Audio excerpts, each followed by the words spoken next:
Bienvenue dans Afrique Presse, l'émission débat RFI TV5 Monde consacrée à l'actualité africaine et internationale de la semaine. À mes côtés aujourd'hui, Jean-Baptiste Placas, éditorialiste à Radio France Internationale, Stéphanie Hartmann d'Africa numéro 1 et Sedi Kaba du Monde Afrique. Au sommaire, que sera la politique africaine du nouveau président français? Emmanuel Macron souhaite un aggiornamento de la politique française en Afrique. Elle devra s'affranchir des acteurs classiques que sont les grands groupes et les États et s'inscrire dans une vitalité démocratique. Au Sénégal, à 2 mois des législatives, une coalition regroupant une dizaine de formations politiques vient de voir le jour. Les principaux acteurs, Abdoulaye Wade, Idrissa Seck et Khalifa Sall, ont mis en sourdine leurs différends en vue d'imposer à Macky Sall une cohabitation le 30 juillet pour, disent-ils, redresser le Sénégal. C'est le 14 mai qu'aura lieu la passation de pouvoir entre François Hollande et Emmanuel Macron, vainqueur de l'élection présidentielle le 7 mai dernier avec 66% des suffrages. Une victoire qui a été saluée sur le continent africain et qui a dissipé les craintes engendrées par les discours entendus tout au long de la campagne présidentielle. Bien qu'il n'ait aucun tropisme africain, Emmanuel Macron sait quelle orientation il entend donner à la relation entre l'Afrique et la France. Le reportage de Philippe Randrianamanan de TV5 Monde. Emmanuel Macron veut écrire une nouvelle page, y compris en Afrique. En première ligne, le Maghreb, où il se rend d'abord en Tunisie, alors qu'il n'est déjà plus ministre et pas encore candidat. Au Maroc, il réserve son premier déplacement sur le continent en tant que président pour un discours programmatique. Mais c'est à Alger que Macron marque les esprits des deux côtés de la Méditerranée. La colonisation fait partie de l'histoire française. C'est un crime. C'est un crime contre l'humanité, c'est une vraie barbarie. Et ça fait partie de ce passé que nous devons regarder en face, en présentant aussi nos excuses à l'égard de celles et ceux vers lesquels nous avons commis ces gestes. Président élu, félicité par ses pairs africains, à l'instar d'Alassane Ouattara, de Macky Sall ou d'Alpha Condé à la tête de l'Union africaine, Macron défend un partenariat rénové, axé notamment sur le développement et l'éducation, mais il veut s'appuyer sur de nouveaux acteurs. Pour des raisons historiques, c'est l'ancien domaine colonial français, pour des raisons culturelles, dans 20 ans, 75% des locuteurs de français vivront en Afrique. Mais aussi, même pour des raisons de politique intérieure. Il y a encore quelques jours, Emmanuel Macron rappelait dans le journal Jeune Afrique que 10% de la population française avait des origines africaines et qu'il y a une diaspora de 300 000 Français qui résident en Afrique. L'Afrique occupe donc une place de choix dans le futur quinquennat de Macron, en premier lieu par la poursuite de son engagement militaire. Dès lors que la lutte contre le terrorisme est devenue une des priorités internationales, dans cette lutte, la France est en première ligne puisqu'elle est engagée sur des théâtres d'opération en Afrique, au Mali, au Tchad, mais aussi en République centrafricaine. Lutte contre le terrorisme, contre les réseaux criminels de passeurs ou contre le dérèglement climatique. Mais Emmanuel Macron voit avant tout l'Afrique comme la France, avec optimisme. Jean-Baptiste Placas, pour Emmanuel Macron, l'Afrique est un partenaire historique, mais il veut refonder cette relation entre la France et l'Afrique. Il parle d'ailleurs d'un aggiornamento en impliquant de nouveaux acteurs, les femmes, les diasporas, la société civile. Pour lui, les axes prioritaires, le développement et la démocratie. Oui. Et tout ce qu'on veut en plus. Je pense que ce monsieur Emmanuel Macron a été élu pour régler les problèmes de la France et ils sont nombreux. Et l'Afrique ferait mieux de ne pas, encore une fois, mettre toutes ses attentes sur un chef d'État d'un pays qui n'est pas le leur et qui a ses propres problèmes. Je crois que c'est cela qui amène ensuite de grandes déceptions. Vous vous souvenez de tout ce qu'on a attendu de Barack Obama pour finalement lui reprocher de n'avoir rien fait pour l'Afrique. Et il n'était pas là pour faire quoi que ce soit pour l'Afrique. Emmanuel Macron, face aux réalités et aux nécessités de son pays, fera des choix dont certains iront radicalement contre les intérêts de l'Afrique. Ce qu'on demande, ce qu'on attend des dirigeants africains, c'est qu'ils apprennent eux aussi à défendre les intérêts de leur propre pays. Et c'est tout. S'ils se contentaient de laisser l'Afrique vivre son destin, ce serait déjà quelque chose de merveilleux. Mais en attendre toutes sortes de choses, la fin de la France-Afrique, il faut que l'Afrique cesse de s'infantiliser et en projetant sur d'autres les problèmes et les solutions à ces problèmes qui sont les siens propres. C'est une analyse que vous partagez, Seydi Kaba? Sur certains aspects du discours d'Emmanuel Macron, il y a des éléments novateurs. Quand il dit qu'il faut franchir le pas de la repentance, jusqu'ici, il n'y a pas eu beaucoup de chefs d'État qui l'ont dit.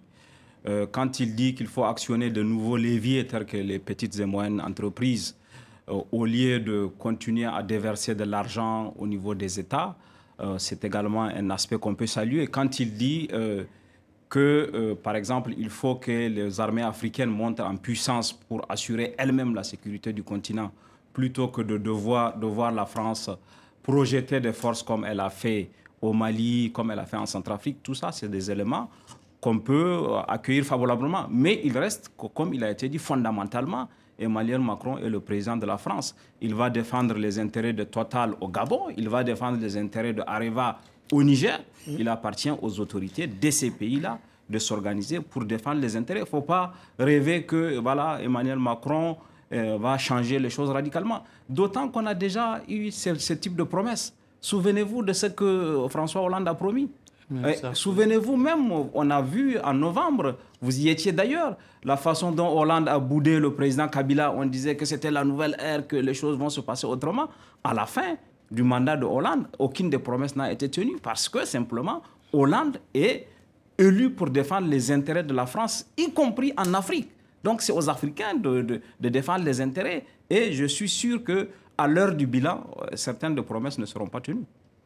Stéphanie Hartmann. Et effectivement, alors on peut accueillir les propos d'Emmanuel Macron, notamment sur la société civile favorablement, mais c'est pas si novateur que ça. Mes confrères l'ont bien rappelé.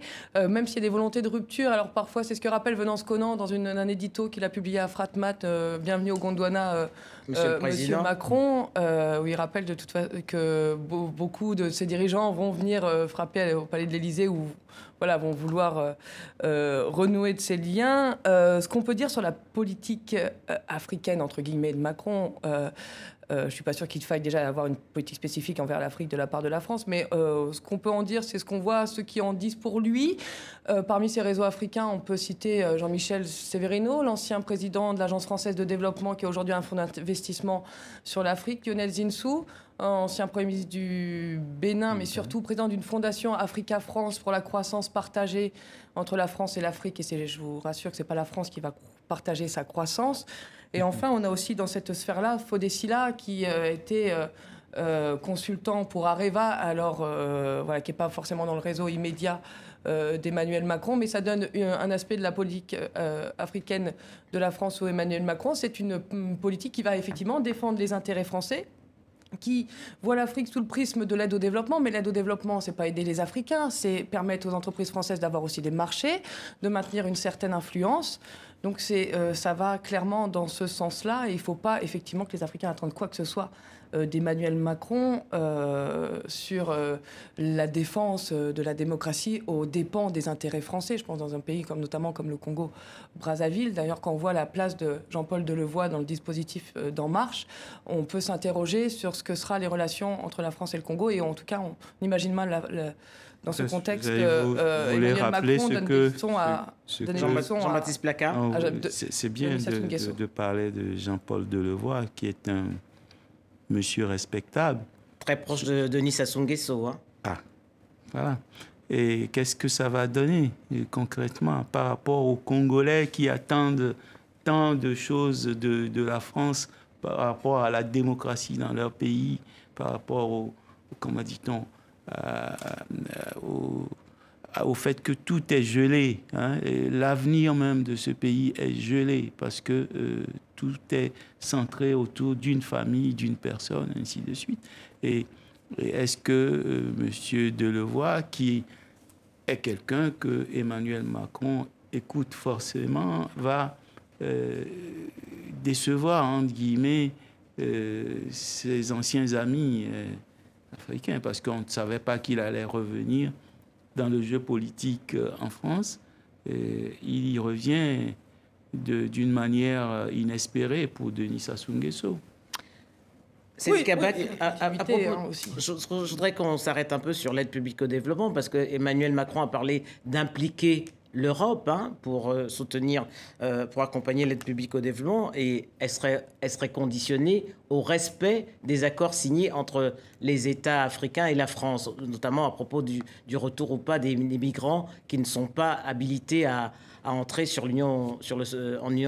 dans l'Union européenne. Tout à fait, et ça prouve justement que Emmanuel Macron va défendre surtout les intérêts de la France et de l'Europe, puisque aujourd'hui pour l'Europe, un des enjeux, c'est que les pays africains, c'est externaliser la gestion des flux vers les pays africains. Agadez, par exemple, au Niger, l'Union européenne a convaincu les autorités du Niger, en échange d'une somme d'argent, qu'on puisse faire le filtre à partir d'Agadez pour que les gens ne viennent pas. Donc s'il y a cette volonté, c'est justement au détriment des priorités du continent africain. Pour un pays comme le Niger, est-ce que la priorité aujourd'hui, c'est de capter l'argent de l'Union européenne pour installer un filtre à Agadez? L'Union européenne, si elle veut aider le Niger, peut investir de l'argent, je pense, dans le développement de la jeunesse nigérienne, dans d'autres choses. Et il n'y a pas véritablement d'éléments révolutionnaires ou même novateurs dans l'approche de Emmanuel Macron en matière d'aide au développement. D'ailleurs, il faudra remarquer que quand on l'a interrogé sur le fait que est-ce que la France, sous son quinquennat, va arriver au niveau de 0,7%, puisqu'elle n'y est pas encore, il a dit oui, à condition que les ressources budgétaires de la France le permettent. C'est qu'aujourd'hui, les ressources budgétaires de la France ne le permettent pas et ne le permettront pas sous le quinquennat. Donc même ce seuil de 0,7% ne sera pas atteint sous Emmanuel Macron. La seule chose qui me semble, moi, sans être économiste, présenter un intérêt, c'est quand il dit que, par exemple, les ressources de l'AFD vont être réorientées pour la promotion des PME en Afrique, des petites et moyennes entreprises. Ça peut aider une partie de la jeunesse africaine qui a des difficultés d'accès au crédit bancaire. Si l'AFD peut aider une partie de la jeunesse, ça peut être une valeur ajoutée à la coopération actuelle. Stéphanie Hartmann, en matière de sécurité, il a affirmé que la France sera plus présente dans la lutte contre le terrorisme. C'est plutôt rassurant parce que les initiatives africaines, le bilan est plutôt mince. Le bilan est plutôt mince, mais de toute façon, la proximité avec Jean-Yves Le Drian montre clairement que sur la question sécuritaire, on va être dans le prolongement du mandat de François Hollande. On va maintenir Barkhane, notamment. D'ailleurs aussi, je pense que l'un des premiers voyages, on évoquait le Maroc dans le reportage, mais il semblerait qu'aussi que l'un des premiers voyages d'Emmanuel Macron, ce soit pour le Mali, rencontrer les soldats français. Donc la France va être encore, malheureusement, le gendarme... très impliqué de l'Afrique et très impliqué sur les questions sécuritaires. Peut-être sur une note positive, si on peut essayer de trouver quelque chose de positif dans ces propos, Emmanuel Macron se montre comme quelqu'un d'ouvert. Il veut multiplier les visas étudiants.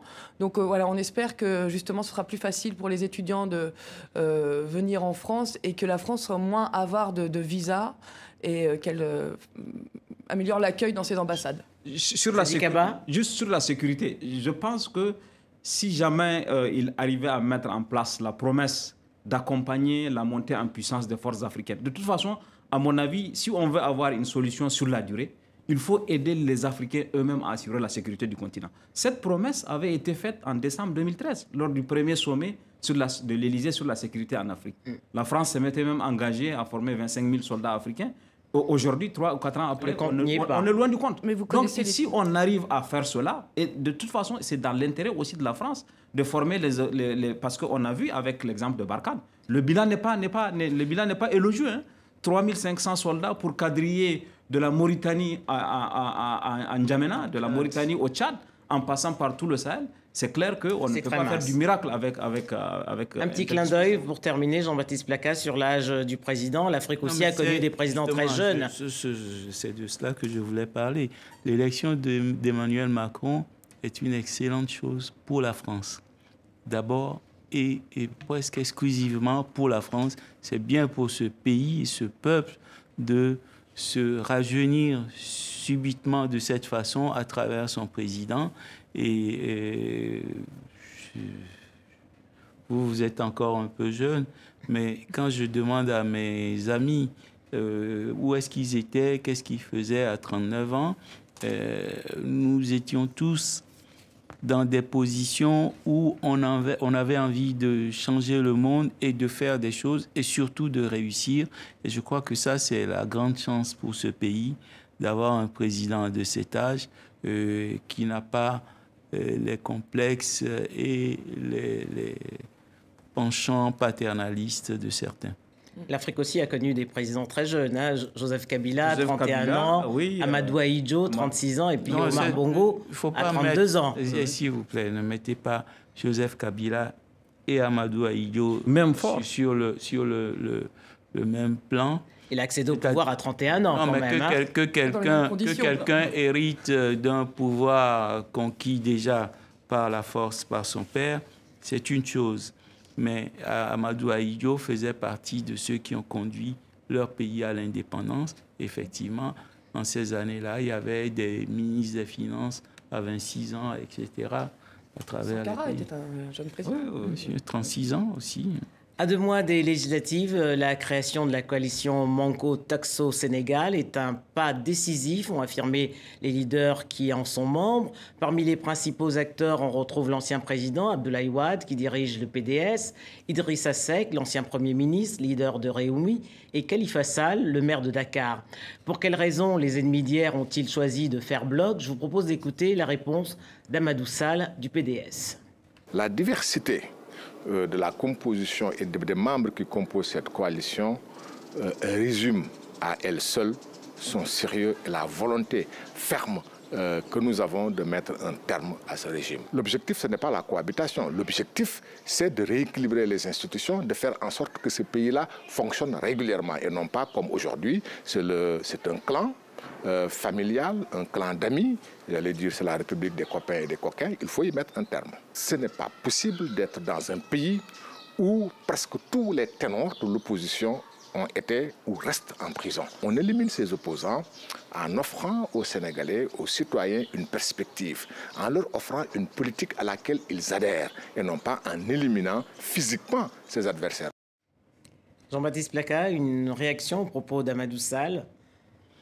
Vous savez, le Sénégal, la démocratie sénégalaise vit de coups, c'est-à-dire qu'elle fait des coups pour exister et pour conserver un soi-disant leadership de la démocratique sur ce continent. Effectivement, à une époque, quand Senghor autorisait 2 partis dans son pays, le Sénégal était en avance d'un point de vue démocratique. Mais depuis, il y a eu des élections qui ont propulsé le Sénégal en position de pays qui fait des exploits démocratiques, entre guillemets, parce que le processus électoral est convaincant.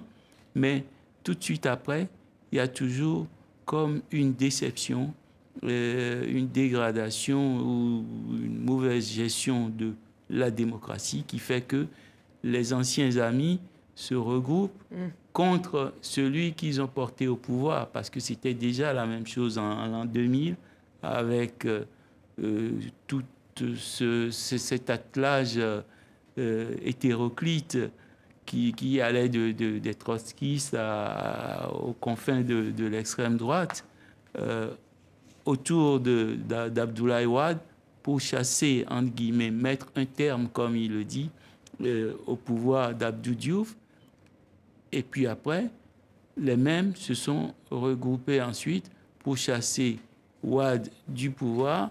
Et maintenant, ceux qui se sont regroupés autour de lui pour chasser Wade du pouvoir se regroupent contre lui pour le chasser du pouvoir, ou en tout cas lui imposer une cohabitation.